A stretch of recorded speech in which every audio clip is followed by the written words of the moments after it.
Assalamualaikum warahmatullahi wabarakatuh. Perkenalkan, nama saya Rahmat Zahidin dengan NIM 2014-2045 yang akan menjelaskan tentang pertanyaan dari kuis 1B. Nah, yang pertama itu tentang sejarah Bank Syariah di Indonesia. Sejarah berdirinya Bank Syariah ini dimulai dari pelopor Bank Syariah di Indonesia, yaitu Bank Muamalat. Pada 18-20 Agustus di Cisarua, Bogor, diadakan Lokaria Bunga Bank dan perbankan yang diprakarsai oleh MUI atau Majelis Ulama Indonesia.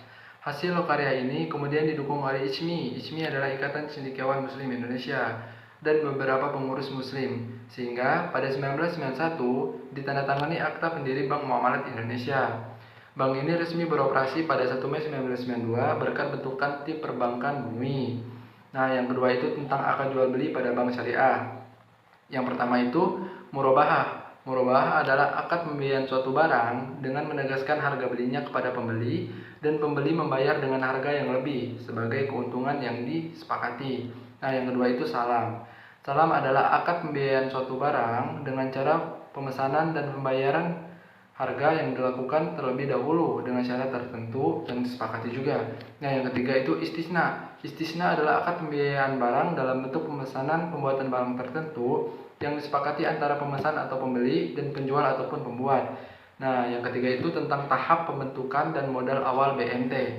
Nah, yang pertama itu pemprakarsa dan pendamping menyiapkan diri untuk menjadi motivator pendiri BMT. Yang kedua, setelah ide ini berkembang dan direspon oleh 4-5 orang motivator, maka carilah dukungan tambahan yang lebih besar, misalnya dari tokoh masyarakat seperti imam masjid ataupun ulama yang paling disegani di sekitar wilayah itu, dan dari pejabat yang penting seperti guru, camat ataupun lurah. Nah, yang ketiga, dengan restu dari tokoh paling berpengaruh itu, maka undanglah para sahabat yang telah didaftarkan tadi 5-10 orang untuk mendiskusikan lebih lanjut mengenai BMT ini dan kegiatan tindak lanjutnya. Nah, yang keempat, rapat pendiri untuk memilih pengurus BMT seperti ketua, wakil ketua, sekretaris, dan juga anggota-anggotanya. Nah, yang kelima, pengurus yang terpilih segera mencari calon pengelola BMT, yaitu lulusan S1 ataupun D3 yang selain berkemampuan intelektual memadai, juga kuat landasan iman dan akhlaknya, jujur, amanah, dan aktif, dinamis, ikhlas, sabar, dan juga istiqomah. Nah, yang keenam itu, tenaga ini dilatih dan dimagangkan oleh Pinbooks setempat selama 2 minggu, sehingga menjadi tenaga pengelola profesional BMT. Nah, yang ketujuh, pengurus bersama pengelola melaksanakan persiapan sarana kantor dan ATK serta prom atau berkas administrasi yang diperlukan sebagai mana yang distandarkan oleh Pinbooks. Nah, yang ke-8 itu BMT siap beroperasi. Lanjut lagi, yang ke-9, pengurus bersama pengelola BMT membuat naskah kerjasama kemitraan dengan Pinbooks setempat dan memproses sertifikat operasi BMT dari Pinbook kabupaten ataupun kota, atau Pinbook provinsi ataupun Pinbook pusat. Nah, 10. Jika BMT tersebut telah mencapai kekayaan atau aset 75 juta, maka pengelola BMT segera memohon Badan Hukum Koperasi Jasa Keuangan Syariah atau KJKS kepada Dinas Koperasi dan juga UKM setempat. Nah, untuk modal awal sendiri, modal awal untuk pendirian BMT minimal sebesar 150 juta. Lebih besar itu tentu lebih baik. Nah, nilai ini berdasarkan perhitungan skala ekonomis agar BMT dapat beroperasi dengan baik.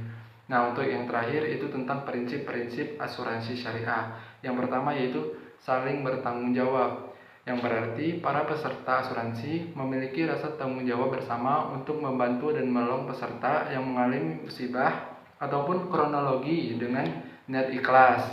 Nah, yang kedua, saling bekerja sama atau saling membantu, yang berarti di antara peserta asuransi yang satu dengan yang lain saling bekerja sama dan saling tolong-menolong dan mengatasi kesulitan yang dialami karena sebab musibah ataupun kekurangan yang dideritanya. Nah, yang ketiga itu saling melindungi penderitaan satu sama lain, yang artinya yaitu yang berarti bahwa para peserta asuransi sebagai pelindung bagi peserta lain yang mengalami gangguan keselamatan berupa musibah ataupun derita. Terima kasih, lebih dan kurangnya saya mohon maaf. Wassalamualaikum warahmatullahi wabarakatuh.